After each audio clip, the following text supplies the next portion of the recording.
Hi, welcome to Beyond Focus TV. My name is Farah Lewis. I'm your host for the evening, and we have a phenomenal influencer in the fashion industry and philanthropy world by the name of Ciano Clerjuste. We'll be back. We'll take a quick break, and we'll be back with Ciano.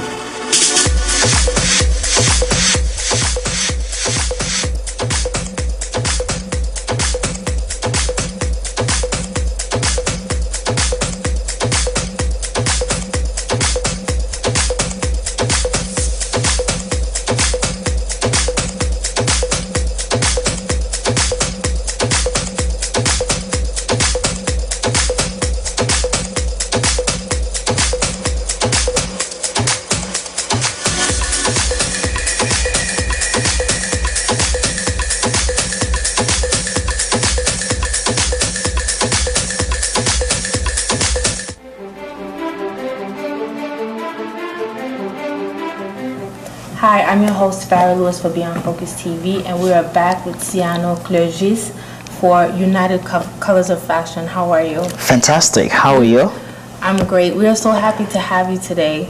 You are a phenomenal influencer in fashion. Thank you. In the philanthropy world. So you grew up in Gonaives, Haiti, right? Mm-hmm. So tell us more about your background. Well, first of all, thanks for having me. It's a delight to be here, and to all of you watching at home, shalom unto you all.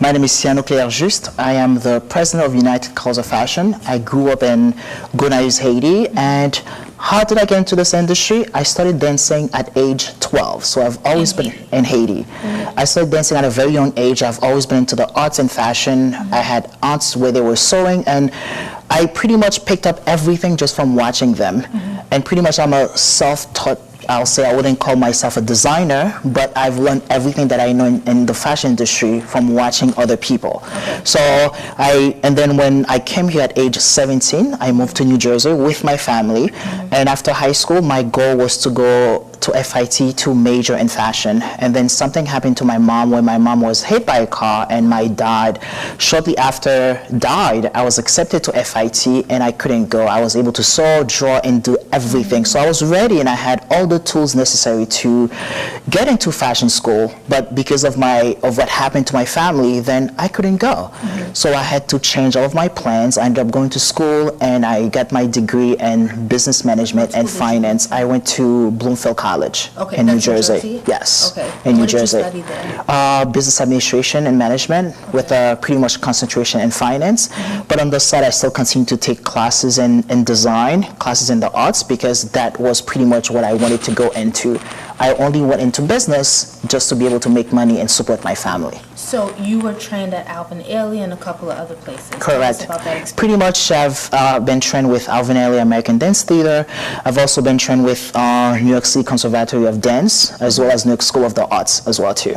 So I've received extensive training in ballet, modern dance, and also in fashion design. So when did that change? You started out doing dance at the age of 12. Mm-hmm. And then you landed into fashion. When did you make that transition? Well, pretty much through the whole process. For example, even when I was performing, like when I was doing off-Broadway plays like South Pacific, I've always known that the fashion industry was an industry I wanted to get into. Like, while all the dancers were getting ready, they would go and do their makeup, I was always with the wardrobe team, helping them with everything backstage, with the costumes, from like making last-minute final changes, and if sewing was needed, I would be the one back there to help them. So I knew I had the talents, and this was the industry I wanted to get into. So when there were mishaps with costumes, something ripped, you were back there sewing everything at the last minute. And sometimes on the performers, if something ripped, I'll be the one with the needle, and I'll be pretty much fixing everything on them.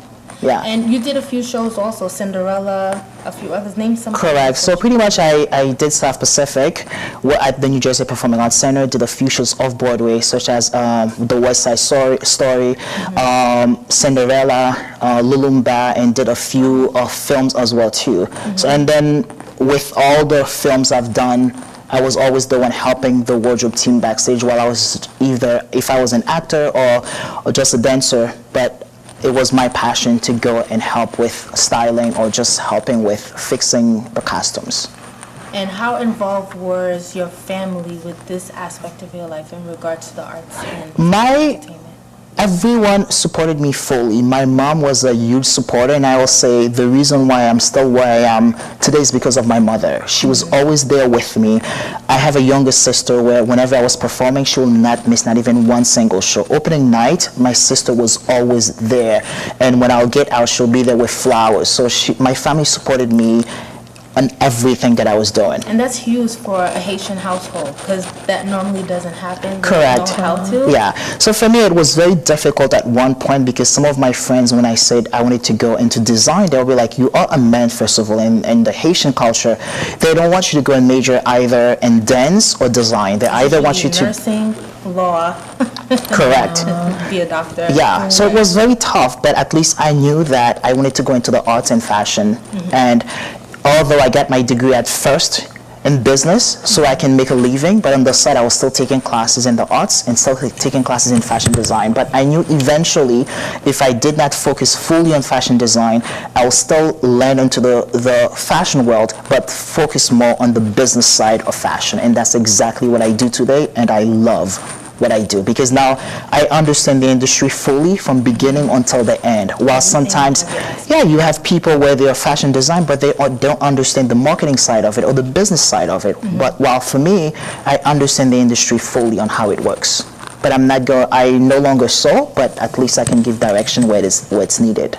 So you're like the go-to person. Correct. All right. So we'll be right back, and we'll speak to Ciano more about United Colors of Fashion and how that initiative has changed the dynamic in regards to helping with philanthropy and helping young people get to where they need to be. So I'm Farah N with Beyond Focus, and we'll be right back. I am so honored to be a big part of it. I am the casting director. I'm working with 18 agencies in New York City, and they have been amazing. I've cast 46 females and 18 males. I'm so honored that all of these agencies have supported myself as well as United Colors of Fashion to give us these beautiful, beautiful models. It just really warms my heart.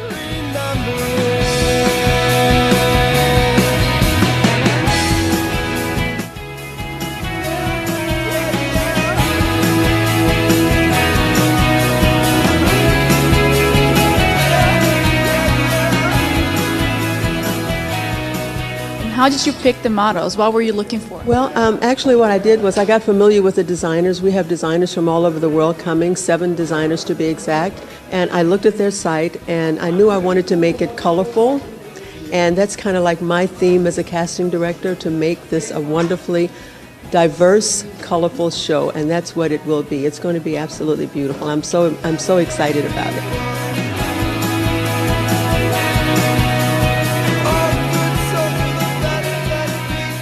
I love this opportunity. It's going to be a great show. I think fashion and being able to give back is really a wonderful marriage, to be able to see how we can help each other. And that's the whole point for United Colors of Fashion, is giving back. I've been reaching out to everybody, casting directors, and everybody has just been so warmly welcoming us. Like, if we need something, we ask somebody that, okay, sure, I'll be there free of charge. Everybody's coming in together and kind of making this big movement. Growing up, I used to see magazines like Vogue, and I just didn't know how to get in that world. And nobody told me, okay, this is what you need to do. And nobody mentored me. Nobody gave me direction. We want to educate the youth who want to be in the fashion industry. It gives direction to youth but don't have the means or the funds. So we try to get them scholarships to attend accredited universities in the world. Every year we throw our annual gala, but we also have other little events, and we raise money to try to solve the humanitarian problem.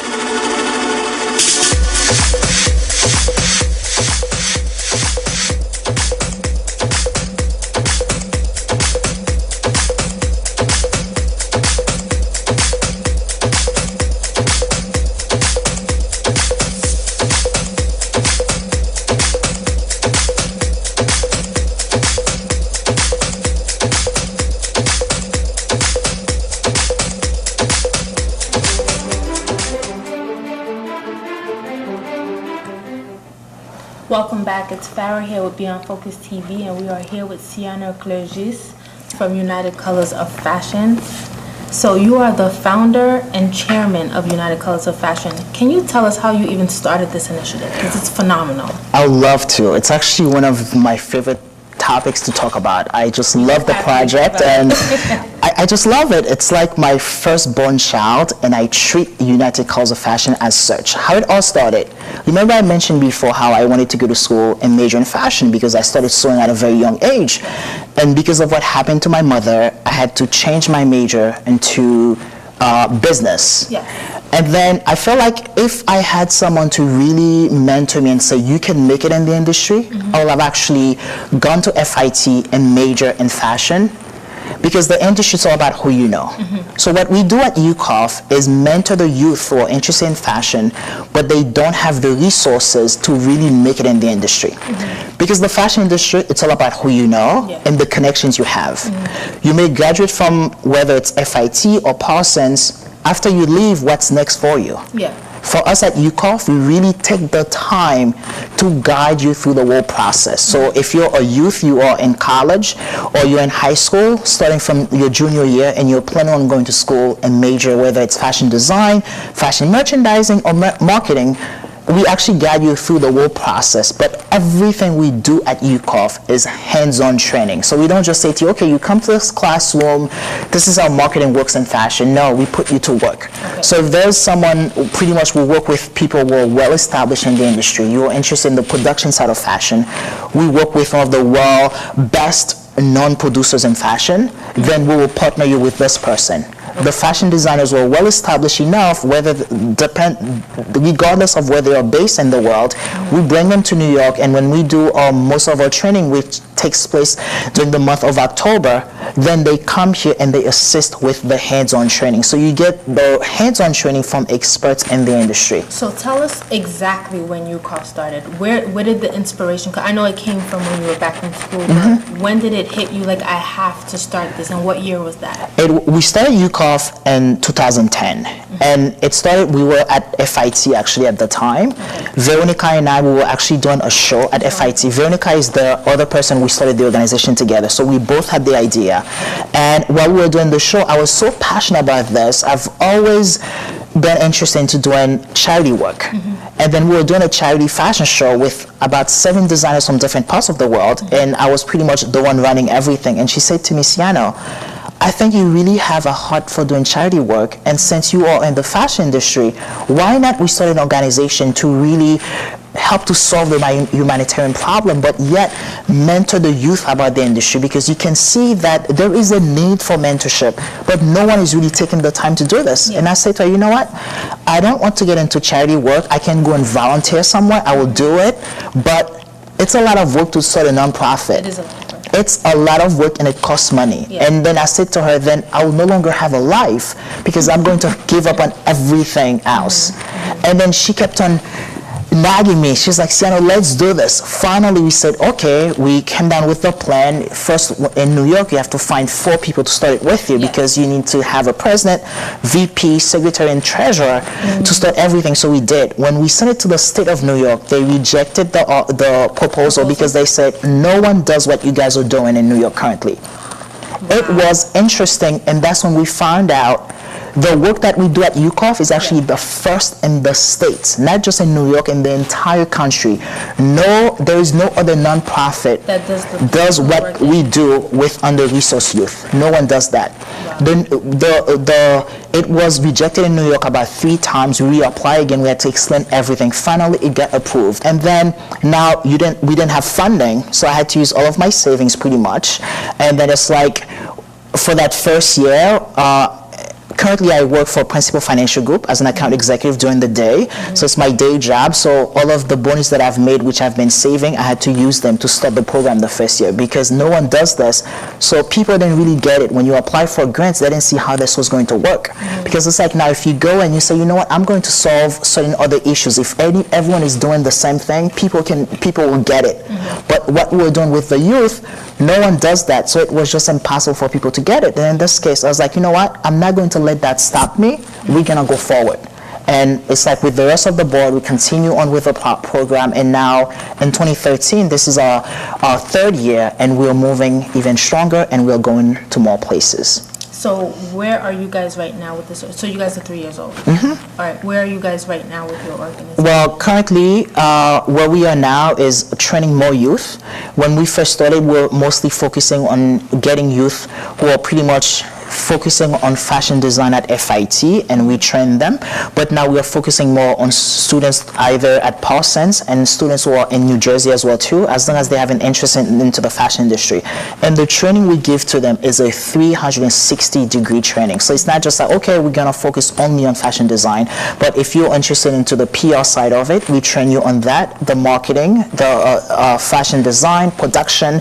You get to understand everything. So it's 5 main areas that you guys cover. Correct. So do they have to come from a fashion school?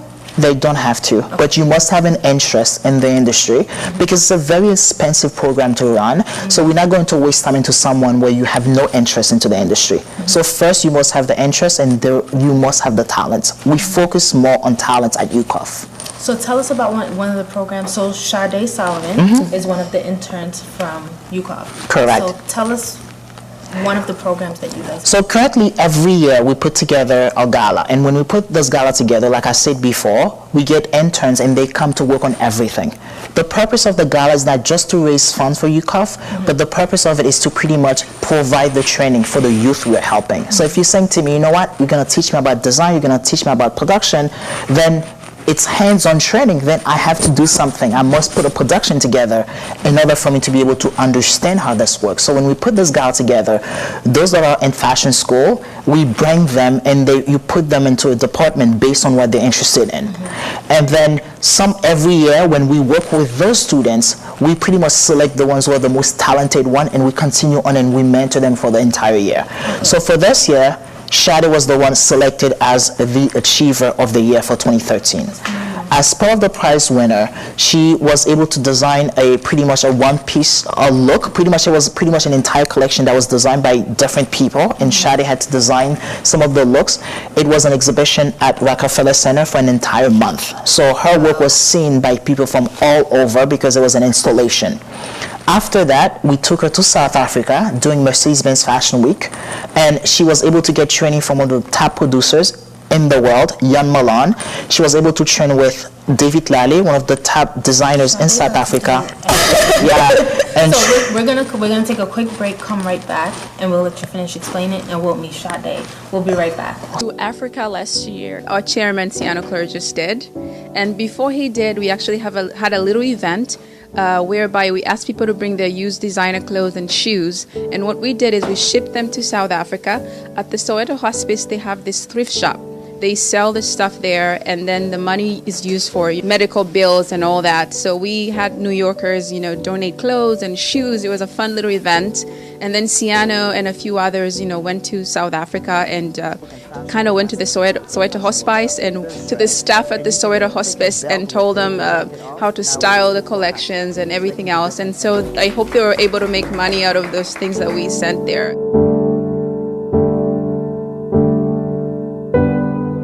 Ciano just had a great time. If you look at the pictures on our website, the kids loved him. They were so happy to see him. They don't get that much attention from other people, and to be there with him, Ciano spent I think an entire week with them, going back and forth. He did a little party for them.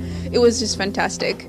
How does it feel to be doing what you're doing too? Wake up in the morning and knowing that you're helping others. Oh my God, it is the best feeling ever. I've done many jobs. I've worked for a magazine, but this is like my best job ever, and I don't get paid anything.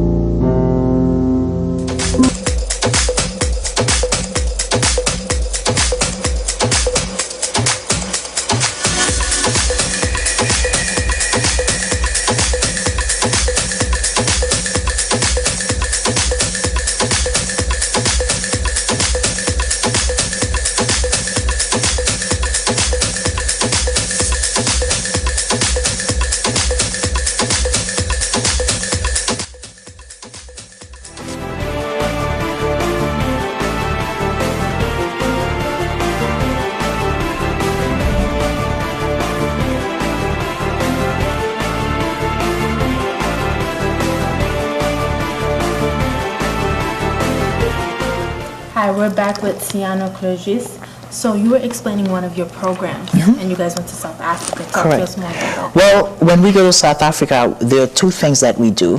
We provide more hands-on training because whoever wins that prize for that year, the person gets to go to South Africa. This year it was Sade. Besides getting training from experts from the industry, we also get to go to Soweto, where we provide clothing, we provide shoes and food to children living with HIV and AIDS. So this is another part of our program. It's called the Charity Care Program under UCOF, where the designers we're training, we want them to learn on how to give back. So we took Sade to Soweto, so she was able to see the kids and exactly what we do for them. All those children we're helping there, they're either affected or infected with HIV. But I would like to pass it on to Sade now, and she can explain exactly what the experience was like for her being trained by some of the best people in the industry, and as well as being the prize winner, and she can say exactly what she will be doing for the next few months. Tell us about your experience, because you work with the best people in the industry. Yeah, I did. And when I was here with David Clower, he's one of the top designers in South Africa, I didn't realize how influential he was until I actually got to South Africa. And we were being stopped by people, and they wanted to take photos of him and get his autograph. And I said, wow, this guy is really well known here. And here I am in South Africa, miles from home, and I get this amazing opportunity to intern with him and to work with him. And he opened his doors. He was so warm and welcoming. His staff was amazing. Anything that I wanted to know about what they were doing, they showed me. I was right at the sewing machines with them. I was at the tables cutting patterns with them. It was just it was a truly blessed experience.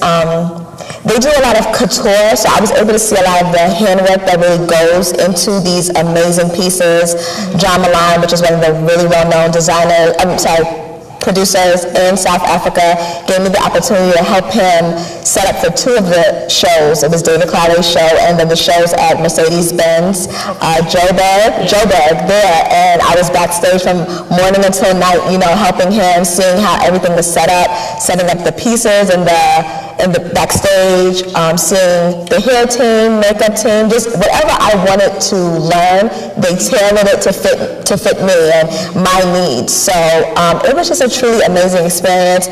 Even going to Soweto with the kids, I think that was the best part of the trip for me, to see those young kids, and then you really just realize how truly blessed you are with the opportunities and the conveniences that we have here in New York, and to see them and how they live, but to be able to give back to them. And it just brought everything full circle, the meaning of UCOF and Ciano's mission. We were able to discuss his 5-year plan that he has for UCOF, and where youth such as myself fit into that plan, and the opportunity that he wants to provide to up-and-coming emerging designers such as myself. So it was just truly a blessed experience. How has UCOF changed your life? It's been amazing, especially Ciano, because he's someone who wants me to be successful and will stop at all costs to ensure that I'm successful. And we have family, we have friends, but to have a stranger come into your life and to just have this desire to really want to help you, and it's genuine, it's a genuine desire to help you, and he pushes me, he encourages me. Like, I finished FIT, and FIT was really intense. That school, really great training, one of the best schools in the country for design. But after school finished, I did not even want to touch a sewing machine. But Ciano presented me the opportunity to not only showcase my work at Rockefeller Center, as he said, but to showcase my work at the gala. And to be honest, if he didn't present the opportunity to me, I probably would have been a little stagnant. I probably would have taken some time off, and he's actually encouraged me, to go back to sketching, to go back to the sewing machine, to go back to SWAT. So now I'm really invested, and I have an opportunity, a platform to, showcase my work, and also an opportunity to brand myself, as a designer and a philanthropist, a humanitarian. So it's been really good. You got to shape yourself a little bit. Yeah, and he's really helped with that. This is the most amazing program. I mean, I've had internships before, and granted, they were really good internships, but no one really wants to invest in you unless you're working. And UCOF invests in me, and they have an amazing plan to invest in so many other youth and even designers and even models, because they give them all the platform to showcase their work. Work with different types of people, designers, models, everyone. So where do you go from here with this program? And then first, Before we even go into that, I want to mention something to you, which is, I think it's vital in the fashion industry. When you have people like Sade and they go and intern at some of the top fashion houses, like the people you find on Faith Avenue, I don't want to mention any names. Okay. Those interns, sometimes they send them to go and buy fabric for them. They don't say, why are you buying this fabric? Sometimes they have to go and run errands. Exactly. Yeah. They go and pick up coffee, pick up the newspaper for them. But they are there for interning. They want to learn. At UCOF, if you have the talents, we ensure that we train you. And when you leave, you're going to learn. Yeah. And if you don't have the resources, we're going to make sure we provide you with those resources. What we do for emerging designers is something most of them, they will always remember, because when you leave school, if you want to be a designer, you know, most of them, like Sade just mentioned, you heard from her, they just want, you know what, how am I going to be able to make it in this industry? You have to think about the money to buy fabric. Putting a show together as a newly graduate from school is almost impossible. You have to look for sponsor. You have to think about designing your collection. Look for models. You have to pay for them, which is extremely expensive. Space. Yeah, space. Tickets. Yeah, sell tickets. And then you have to think about lighting, hair and makeup. That's expensive. UCOF covers everything for you, so they don't pay for anything. We cover everything. We just look for sponsors. We look for people in the industry, and we work with the best, like the top modeling agencies. There's a standard with this organization. Yeah, we have a standard. We don't just work with anyone. You must have the reputation in the industry, and you must know what you're doing. And everybody works for free in UCOF. Everyone works for free at UCOF, including myself. For the past 3 years, I've been working for UCOF. I donate my time, and I work 30 hours a week. And I love what I do. Yeah, that's beautiful. Because when I can hear someone like Sade, she's leaving school now, people can come and see her work. All she has to worry about now is designing an amazing collection. Okay. Yeah. So tell us where we can find you and when we find out more about your upcoming galas. Pretty much, our next gala is October 9th, and we hope to see everyone there. It will be absolutely... That's Fashion Week. That's pretty much, it's not Fashion Week. September 9th? That's October 9th. October 9th. October 9th. Yeah, it's after Fashion Week. Okay. To find us, you can call us at 917-266-4171, or just go to our website, which is www.unitedcolorsoffashion.org, or just follow us on social media at UCOF Inc. Okay. We are United Colors of Fashion, and we use fashion for humanity. And we are the first in the States with such program, and we are proud of what we do. We're definitely going to have you guys back on. We want to talk to you guys more after your gala to see what new initiatives UCOF is working Perfect. on. Thank you for coming. It's a pleasure. Thanks for having us, and visit our website, and we hope to see you at our gala. Yes. Yeah, and you will Much see. success to you. Thank you so much. Thank you so much. Farah with Beyond Focus TV. Thank you, Ciano. Thank you, Sade, for your time. And thank you so much for watching our programming this evening. Have a good evening. From all over the world coming, 7 designers to be exact. And I looked at their site and I knew I wanted to make it colorful. And that's kind of like my theme as a casting director, to make this a wonderfully diverse, colorful show. And that's what it will be. It's going to be absolutely beautiful. I'm so excited about it.